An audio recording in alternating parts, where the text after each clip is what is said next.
Salut à tous, on se retrouve pour cette première vidéo qui, je l'espère, va être le début d'une longue série hebdomadaire qui va nous permettre de suivre ensemble l'évolution des indices, des actions, de tout ce qui me paraît un peu intéressant. Et on va commencer tout de suite parce qu'il y a beaucoup de choses à dire. Vous le savez, aussi à ce moment aux États-Unis, on a affaire à une belle petite correction sur les indices américains. Donc on commence avec le Nasdaq. Le Nasdaq en vue journalière. Alors je ne sais pas si, hop, vous voyez ici, on a eu une belle dégringolade là, cette semaine. On a perdu à peu près moins 4% et surtout, on arrive sur une zone vachement intéressante puisqu'elle correspond à l'ancien qui faisait office il y a peu de résistance. Regarde, on avait eu un rebond, deux rebonds et avec un superbe gap de cassure. Donc voilà, la résistance avait bel et bien été validée par le marché. Hop, on est remonté et on redescend dessus. Alors vous me direz, pourquoi on n'achète pas ici ? Eh bien parce que c'est à mettre en corrélation avec le SP500 qui lui est pas du tout dans la même situation. On le verra un petit peu après. Dans le cas où la correction continuerait, on serait ici au prochain support, ça nous ferait une petite correction de moins 7%. Moins 7%, c'est pas mal parce que ça correspond à peu près à la moyenne des consolidations du Nasdaq en période de marché haussier. Donc moi personnellement, c'est vraiment là que j'attends le marché. C'est vraiment là que je pourrais placer des ordres d'achat. Voilà, bien. Alors on a une petite touchette, faut se méfier, qui est venue chercher les 24 000 points, là que vous voyez ici. Hop, un deuxième rebond, troisième. Bon, le marché a largement délimité la résistance, le petit range, on l'attend. Après, on peut continuer à descendre, mais là, on serait sur du moins 13%. Je rappelle quand même qu'on a eu une belle correction de plus de 20%. On peut presque parler de crash des marchés, d'ailleurs, en avril dernier. Et à peine quelques mois après, ça me paraît difficile à atteindre. Mais pourquoi pas. Mais je pense que le plus gros, il est à faire ici, clairement. En hebdomadaire, alors en hebdomadaire, c'est un peu plus sympa. On a des choses qui peuvent être intéressantes. Alors on a, hop, vous le voyez ici, ça c'est le joli petit crash qu'on a eu au mois d'avril dernier, qui a rebondi avec cette belle trendline haussière, on le verra après à l'échelle mensuelle. Mais voilà, moi c'est personnellement là que j'avais acheté, un petit peu plus haut là par ici, mais ça c'est du passé, ça peut uniquement nous faire office de résistance, enfin de support à long terme. Je n'espère pas qu'on descende jusque là, parce que ça fait quand même une belle dégringolade. En revanche, ce qu'il y a d'intéressant à noter, c'est surtout la trendline haussière qui fait office de résistance, vous la voyez là en rouge tout le long. Il y a eu un rebond, deux rebonds, et là, regardez tout en haut, et ben on n'y est pas encore, il y a encore un peu d'espace. Et moi, je pensais qu'on allait chercher là, on aurait pu aller chercher à la fois les 27 000 points, à la fois la trendline haussière, on va en parler après, un petit peu après mensuelle, et cette fameuse trendline hebdomadaire. On l'a pas fait, c'est bien dommage, parce que là, ça aurait été un super point de vente. Mais vraiment, ça aurait été top. Bon, en attendant, on est encore bien haut, on va attendre de voir ce qu'en journaliste qui se passe, et puis on avisera. Pour le mensuel, il n'y a pas grand chose à dire, hein. Vous voyez, on est sur je vous en parlais tout à l'heure, un superbe canal haussier, voilà, qui monte. Alors on a eu ce premier rebond qui commence à dater, hein, je sais plus, c'était avant fin 2022. On a eu celui-ci, après on a eu la crise des marchés, des tarifs douaniers suite aux annonces de Trump ici. Donc en fait, ce qui est sympa de faire, ce qui marche plutôt pas mal en général sur les indices américains, c'est de faire une projection parallèle du canal en bas. Parce que vous voyez que, alors, généralement, on dit qu'une trendline ou un canal est validé après deux rebonds sur une même ligne. Là, c'est pas le cas. On a eu juste celle-ci, là, à gauche, mais on n'a rien eu en haut. Mais, par projection parallèle, et c'est là où c'est intéressant, on peut voir, hop, des points de recoupement avec d'autres résistances. Et c'est là où vous avez généralement le marché qui ralentit, qui faiblit. Ça peut être des points de short très intéressants. Alors moi, je me place plutôt du côté des investisseurs long terme pour les marchés américains. Je serais plutôt acheteur dans le cas où ça redescendrait un petit peu plus bas. Mais ça peut être un point intéressant. Allez, on continue avec le S&P 500 journalier. Alors, c'est intéressant le S&P 500, je vous le disais, parce que c'est à mettre en corrélation avec le Nasdaq. Ça permet de confirmer certaines prises de position sur les marchés américains.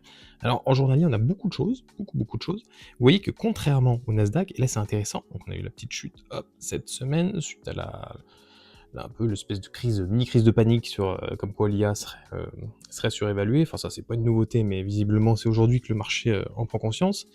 Et hop, contrairement, alors on avait l'ancienne résistance ici, la zone verte, un premier rebond, un deuxième, hop, franchissement gap, donc la résistance, elle est parfaitement avérée, qui fait aussi maintenant de support, et vous voyez, hop, on s'est arrêté un petit peu dessus, et cette semaine, boum. Alors, au moment où je vous fais cette vidéo, on est vendredi vendredi après-midi. Je doute qu'il y ait une méchante mèche de rejet et que la bougie remonte à nouveau par-dessus. Je pense plutôt au contraire qu'il y a davantage de chances que ça descende encore. Et c'est pour ça que pour moi, le Nasdaq, ça serait encore un peu prématuré d'acheter dessus. En dessous, qu'est-ce qu'on a? Eh ben, on a une superbe résistance aux alentours de, on est 6550 points à peu près. On a une touchette ici, une là, une deuxième là, une mèche encore ici, bref. Ce support-là, tout le monde le voit. Il y a de grandes chances que le S&P 500 arrive dessus, ce qui ferait du moins 7% à peu près, moins 6 ou moins 7. Donc on serait aussi dans la moyenne de la correction du S&P 500, c'est pas mal. Et après, vous avez les 6360 points. Alors là, ça me paraît un peu bas aussi, mais voilà, qui a été touché maintenant, ça commence à remonter un petit peu. Pourquoi pas? Le S&P 500 en hebdomadaire, alors à l'échelle hebdomadaire, le S&P 500, c'est pas mal aussi. On a, en fait, c'est beaucoup plus simple même. On a cette belle trendline, on la voit un petit peu ici. Elle est plutôt à l'échelle mensuelle. C'est pour ça que je l'avais noté mensuel, on en parlera un petit peu après. Mais c'est surtout ce support-là, ce beau support qui est magnifique. Hop, voilà, avec une belle bougie énorme qui a break le support qui était autrefois résistance. Hop, et après on est monté en ligne droite sans correction, un peu comme sur le Nasdaq évidemment. Et là, on serait aux alentours de entre 6200 et 6100. Et ça peut être une bonne zone de support. Elle me paraît un peu loin par rapport à ce qu'on vient de vivre. Là, cette hausse est freinée. Mais voilà, faut les garder en tête, ça ferait un beau support. Et puis, on a évidemment le support historique lié à la chute des marchés suite aux annonces des tarifs douaniers de Trump. Bon, là, ça serait quand même, à mon avis, exceptionnel que si peu de temps après, on retourne dessus. Mais, sait-on jamais aussi. On finit avec le mensuel. Donc, le mensuel, comme je vous le disais, on a la belle trendline, hop, qui fait office de résistance. Il y a eu pas mal de rebonds quand même. Hop, pareil, comme le Nasdaq, on n'est pas allé la toucher. Ça peut faire un bon point de short. Pour l'instant, on a l'air de s'en éloigner. Bon, à suivre. Et on a surtout le canal aussi, là, qui est pareil, hein, qui est superbement dessiné. Vous voyez que là, ce qui est intéressant, c'est qu'il a rebondi une fois, hop, un petit peu, deuxième fois, troisième fois, enfin quatrième fois du coup. Première fois en haut ici, et là, il a rebondi une deuxième fois. Et c'est exactement par là que le marché a freiné. Pour autant, le Nasdaq n'a pas suivi, lui, il s'est arrêté au même endroit. Alors, est-ce que va y avoir une divergence? Est-ce que le Nasdaq va poursuivre et le SP500 va se limiter à ce niveau? Consolider à ce niveau plutôt? Ben écoutez, on va le voir la semaine prochaine. Le CAC 40, alors le CAC 40, c'est un petit peu à l'image de la politique française, c'est-à-dire que c'est le bordel, hein. Il y a on a des gaps un peu partout là. Alors, ceux-là ont été comblés sans problème. Là, on avait un joli, là, aux alentours du 13 octobre, qui a été comblé, vous voyez, ou en tout cas qui est en train d'être comblé cette semaine. On y est presque, on peut quasiment considérer qu'il a été comblé. Celui-là aussi, finalement, il a été comblé ici. Et là, on se rapproche surtout de cette magnifique trendline là, en daily, puisqu'on est dans un canal, vous voyez, la bande supérieure ici, là, qui dure quand même depuis 3-4 mois là. Et on arrive sur une bonne zone d'achat, une très bonne zone d'achat. On pourrait descendre un peu plus et aller chercher, vous voyez, la bougie qui est là, hop, tac, aux alentours de 7840, ça serait possible. Est-ce qu'on va y arriver? Je ne sais pas, sachant que ce genre de trade, il faut plutôt le passer le matin. Si on touche la bougie, ça serait plutôt la faire le matin, puisqu'on le sait, le CAC 40 est vachement influencé par les indices américains. Après 15h30, vous avez l'ouverture de la bourse américaine, ça devient beaucoup plus risqué. Mais pour un placement à l'achat, 7840, si c'est touché dans la matinée, ça peut être très intéressant. En hebdomadaire, le CAC 40, et alors on a une résistance ici, vous avez vu qu'une petite frappe là, une deuxième ici, troisième, une quatrième ici qui correspondait au haut du canal haussier. Bon, à l'époque, c'était un peu difficile de le définir, mais ça faisait quand même un beau point de vente. On a ensuite, en termes de support, la résistance 7500, chiffre rond, centaines, pas mal. Ici, avec une frappe là, une frappe ici, ça peut être un beau point d'achat si on descend jusque là. S'il y a cassure à la fois du range du canal haussier et qu'on arrive sur, alors on va le voir après, sur le canal bleu, là, le mensuel, et qu'on vient chercher jusqu'au 7500, alors ça fait un peu scénario extrême, mais c'est possible. Là, ça ferait un super point d'achat, quoi. Hop, ensuite, un peu plus bas, les 7100, classique, 1, 2. Alors vous me direz, pourquoi je le prends en compte alors qu'il y a eu une bougie qui la break? Eh ben parce que la bougie, on voit très bien que c'est une bougie d'excès, elle est immense, elle a surtout clôturé, ouf, juste au niveau du support. Donc pour moi, il y a un aspect visuel que les traders remarquent. Voilà, je dis pas que ça va être une résistance en béton armé, mais il y a de grandes chances que le cours ralentisse dessus, voire s'arrête. Et enfin, bien plus bas, m'étonnerait qu'on ait jusque là, mais quand même, hop, un premier rebond, un deuxième en avril. Bon, celle-là, elle est claire, elle est visuelle, tout le monde la voit, ça peut être intéressant. En mensuel, eh bien, pas grand-chose à dire. Alors, il y a une chose qui, je pense, vous saute aux yeux, c'est le canal haussier en mensuel, il est magnifique. Alors, on a eu quoi? Une fois, 2 fois, 3 rebonds, 4 rebonds, 5 rebonds. Ouais, donc celui-là, il est avéré. En haut, pas mal aussi. 1 fois, 2 fois, 3 fois. Bon, actuellement, on en est loin. Le potentiel de hausse, on est toujours dans un marché haussier. Mais, si on arrive, voilà, comme je vous le disais, qu'on arrive ici, hop, ça pourrait être un très bon point d'achat, voire carrément sur le support lui-même. On termine avec le Bitcoin. Le Bitcoin, c'est intéressant. C'est l'inverse. Il n'est pas du tout corrélé en ce moment avec les indices américains. D'habitude, c'est le cas. Là, il évolue un peu en sens inverse depuis déjà pas mal de jours. On le voit en journalier. Donc, on a l'ATH qui a été atteint à 126 000 $. Ici, hop. Et surtout, depuis, on a la formation d'un joli canal baissier, contrairement à ses petits camarades.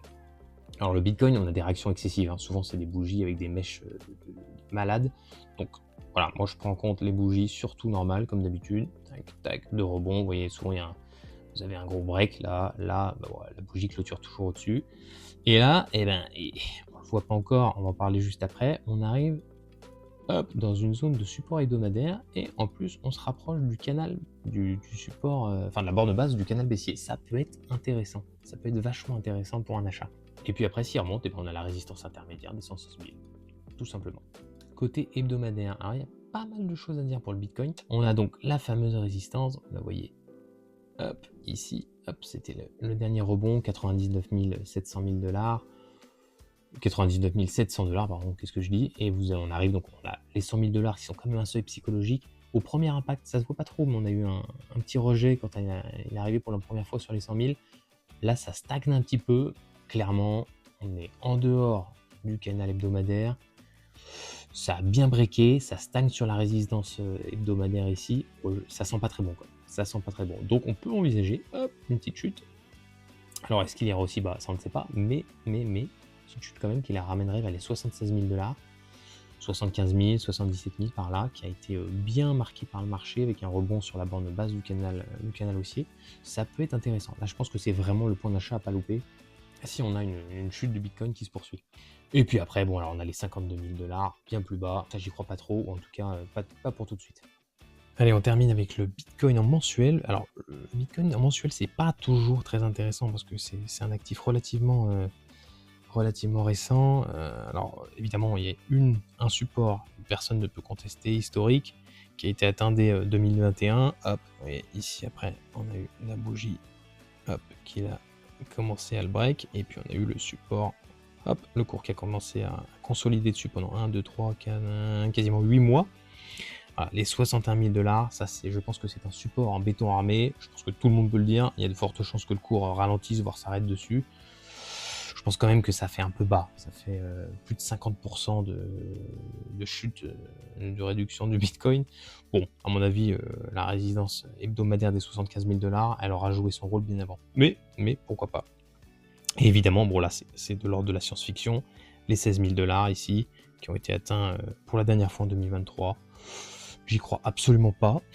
Mais avec Trump, ma foi, tout est possible. Donc on va suivre ça avec attention, en tout cas la semaine prochaine. Voilà, j'en ai terminé pour cette première vidéo. Bah écoutez, si ça vous a plu, n'hésitez pas à partager, liker, commenter. Et puis moi, je vous donne rendez-vous pour la semaine prochaine. Salut! Helt op Jeg har ingen følelse for dem, når jeg fucked up Og jeg vil ikke døre, men de tester non-stop